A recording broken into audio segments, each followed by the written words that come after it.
Digital revolution. Now, you guys are all the technologists here, but let's go back to Moore's Law. You guys basically, I'm not going to have to re-explain to different crowds. You might have to do this. But essentially, it's the quick ways. You know, you get twice as many integrated circuits on a chip, shrinks the power, boosts the power, shrinks, and drops the price, basically, as we all know. Now, the one thing I kind of remind people, even in your capacity, is what this doubling thing is going. Now, those first few years of that doubling, those chips were basically just going a little bit bigger, a little bit bigger, those are all doubling, right? And it's not that big a deal. But it's when you start getting the doublings after, boom, boom, boom, and then the next one goes whoomp through the roof, and the next one goes 2 stories up, and then it goes 4 stories up. If you keep riding that thing for 30 years, which is what's happened with this law, you get some extraordinary changes in power. So the basic things are, you guys have seen over the 30 years of a lot of you folks in this career, first PC there, 1 megahertz was basically $5,000 in today's kind of dollars, or roughly today's dollars. 30 years later, a 2 gigahertz Dell essentially is $1,000. Now, if you do the math on that, essentially it's 10,000 times more powerful in that period. Or if you flip it around and want to look at the money, it's 10,000 times cheaper. Now, 10,000 times is like a pretty wild number. I mean, here's the actual consequence of this. If you took a supercomputer, basically back in the mid-70s, this is essentially by metaflops, basically, clock speed essentially is the way to compare this one. It would have cost you $31 million for that 150 megaflops. Right now, the average iPad 2 has more. It's faster. It's less than 500 bucks. I mean, that's the kind of thing that's actually happening in concrete terms. So that starts to drive, oh my God, that kind of power in the tools. And we still got, as we know, a lot of juice left in essentially expanding that. So one side, you got these tools going into everything are getting crazily kind of powerful. The second thing is the great network effect of the net and Metcalfe's law, which again, you guys are probably familiar with. But essentially, in reviewing it, you start going, what it really is talking about is that same exponential doubling that essentially goes in the power of connecting up networks.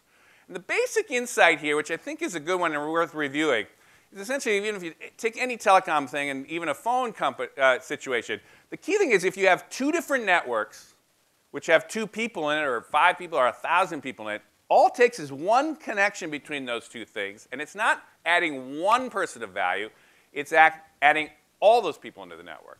And so you get these big boom shocks of kind of aggregating value as you aggregate up networks. And ultimately, you know, this is the logic behind the internet. Well, where that takes you, again, update ourselves a little bit here, is you've now got, these are the, you know, relatively recent statistics here. You've got 2 billion people now online in the world, right? Okay, there's 6.5 billion people on the planet. The other thing now you've got is you've essentially got 75% of the planet now have cell phones. 5 billion people have cell phones. It's only that little chunk there that is really unconnected. Now again, as bandwidth gets bigger, broader bandwidth to those kind of little phones, and as the power of those little phones, as we all know, gets more and more powerful, you've essentially got the whole planet, as thought about, connected through powerful computers, through large bandwidth connections. You've got a pretty amazing situation here in the next 5 to 10 years. We've finally kind of seen that vision that we started with in early Wired of actually it's coming to fruition. So if you look at the numbers here, internet penetration, this is essentially by region of the world here. This is North America's, you know, actually the highest penetration in 2010. Basically getting close to 80% of the population is fully connected to the internet. Now Europe, because of Eastern Europe, Western Europe thing, those stats come down a little bit, although in general the culture is roughly as connected. Oceania, you know, is the few islands out in the Pacific there, so of course that kind of distorts it. It's a little different. There's not that many people, and if you were on an island in the middle of the Pacific Ocean, you would want to be connected to the internet, I'll tell you. But anyhow, the more interesting numbers are these other regional numbers. I mean, look at the Middle East, 30%, right? Ah, that's interesting. A lot of stuff's going on in the Middle East, right? Anyhow, look at those numbers. They're starting to really hit. And the whole world now is about at 30%. Actually, this is a little bit at odds with what I just pointed out to you, but it's close to the same exact number there as is basically about 30% of the planet.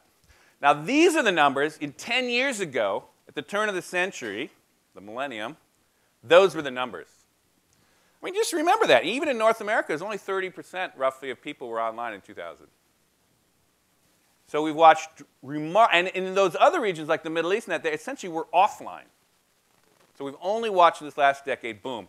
And as I say, that's all going to get pushed up towards 100% penetration, or if not 100, let's say 80 or 90% penetration worldwide within this decade for sure.